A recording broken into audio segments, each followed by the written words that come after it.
Welcome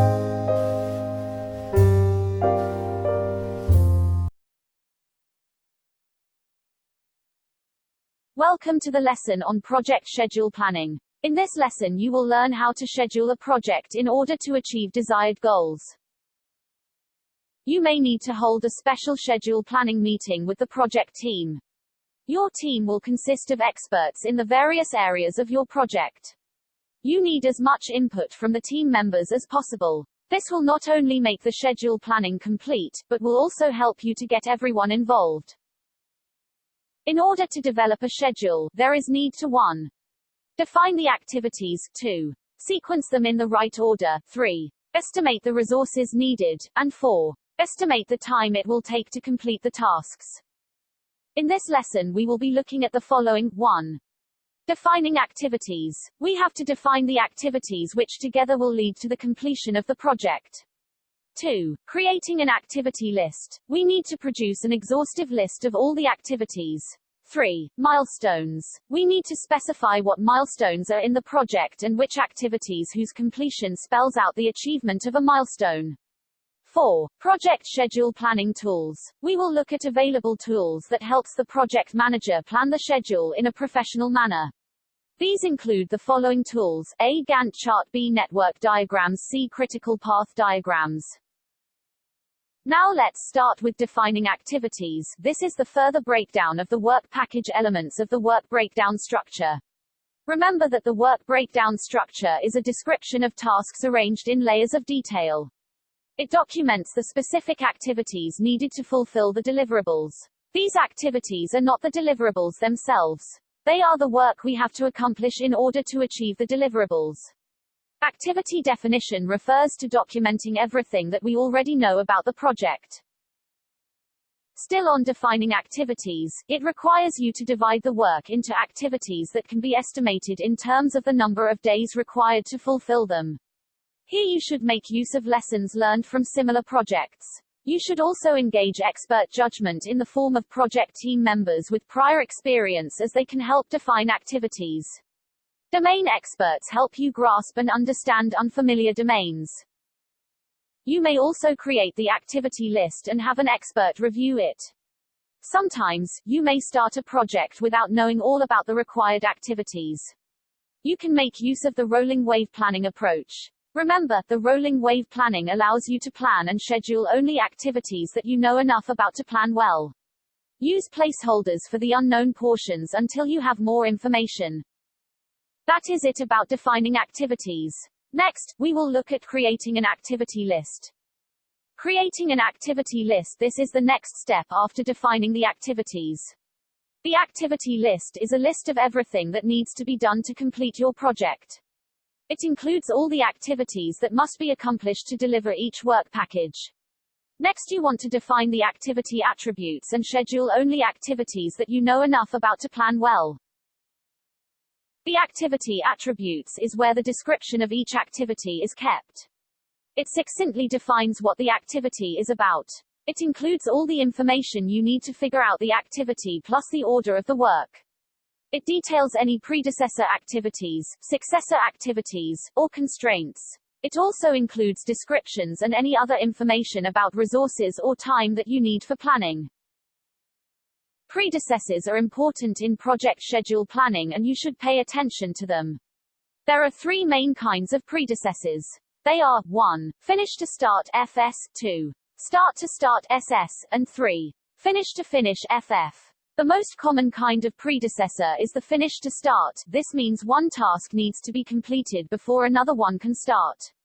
The start to start predecessor is a little less common, but sometimes you need to coordinate activities so that they both start at the same time. The finish to finish predecessor shows activities that finish at the same time. It is possible to have start-to-finish predecessors, when activities require that another task be started before the successor task can finish. There are other types of predecessors and we will look at them in the next slide. The other types of predecessors are external predecessors, discretionary predecessors and mandatory predecessors. External predecessors. These occur when your project depends on things outside the work you're doing. Discretionary predecessors. These are usually process-driven or procedure-driven or best practice techniques based on past experiences.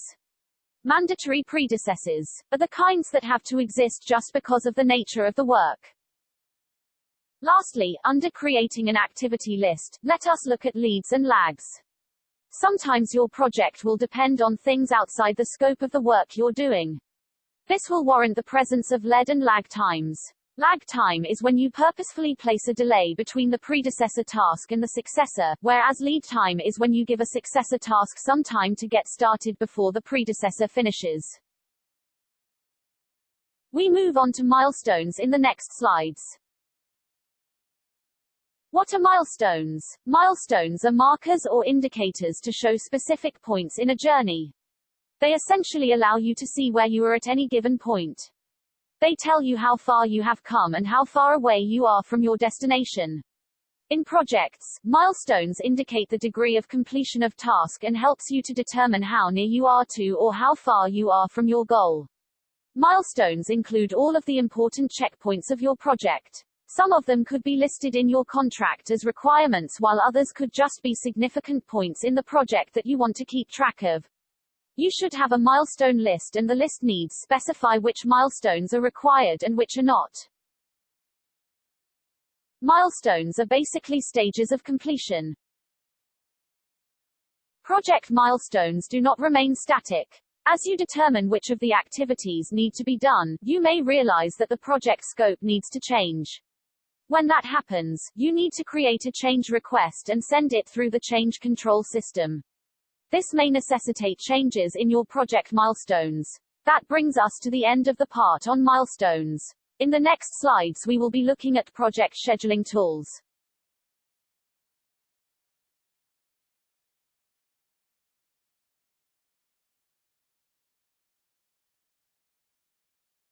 In this final part of this lesson, we will be looking at project management tools. Our interests will include the following tools: 1. Gantt charts, 2. Network diagrams, and 3. Critical path diagrams. Let's examine how to create a Gantt chart, but before we start, what is a Gantt chart? A Gantt chart is a type of bar chart. It was developed by Henry Gantt. It illustrates or presents a project schedule. Part of the reason why it is a popular tool is that it is easy to read.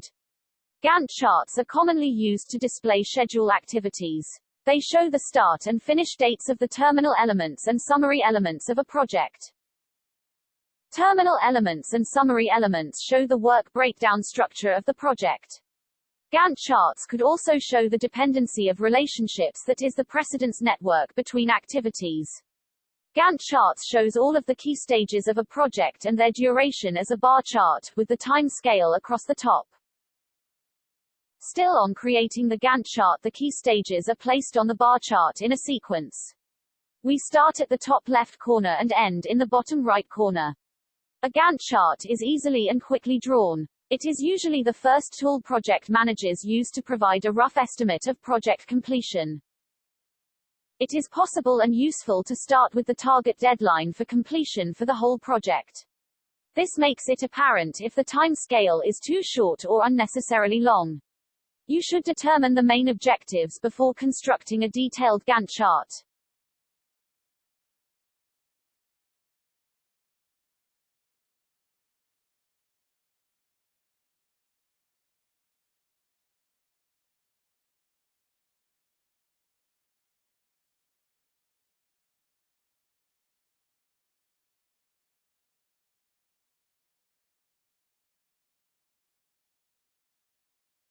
A separate Gantt chart for each of the key stages of a complex project may make sense if done shortly before each key stage actually starts.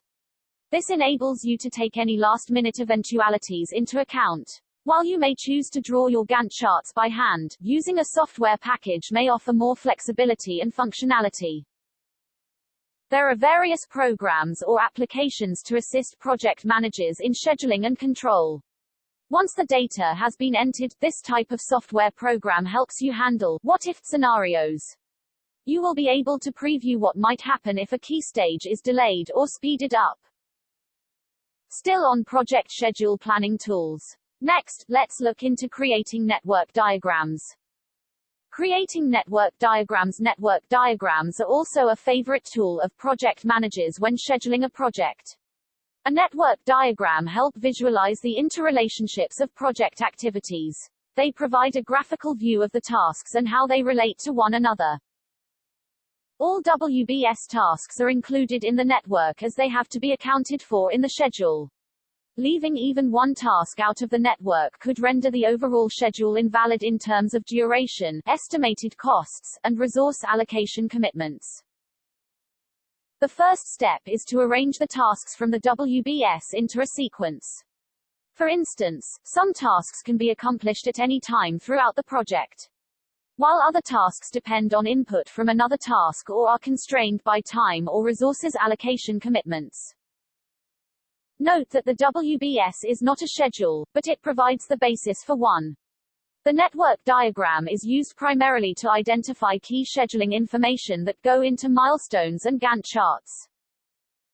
The network diagram contains the following important information. 1. How the tasks are related. 2. Where the risk points are in the schedule. 3. How long it will take for the project to be completed. And 4. When each task needs to start and end. Let's take a look at a sample network diagram. In this sample network diagram, the PIC calligrapher and PIC printer have no predecessors. There is a finish to start predecessor between the PIC calligrapher and address invitations activities. The successor to print invitations is address invitations. Printing invitations depends on designing invitations. That's it about network diagrams. Lastly, in this lesson, we will look at critical path diagrams. The critical path outlines the sequence of tasks that would enable the project to be completed in the shortest possible time. The critical path diagram presents a map of that route. It is based on the idea that some tasks must be completed before others can begin. A critical path diagram is a useful tool for scheduling dependencies and controlling the flow of the project. In this sample critical path diagram, there are two ways you can now identify the critical path. You can survey your network diagram and simply identify the longest path throughout the network, that is the longest sequence of activities on the path. Be sure to look for the longest path in terms of longest duration in days, not the path with the most boxes or nodes.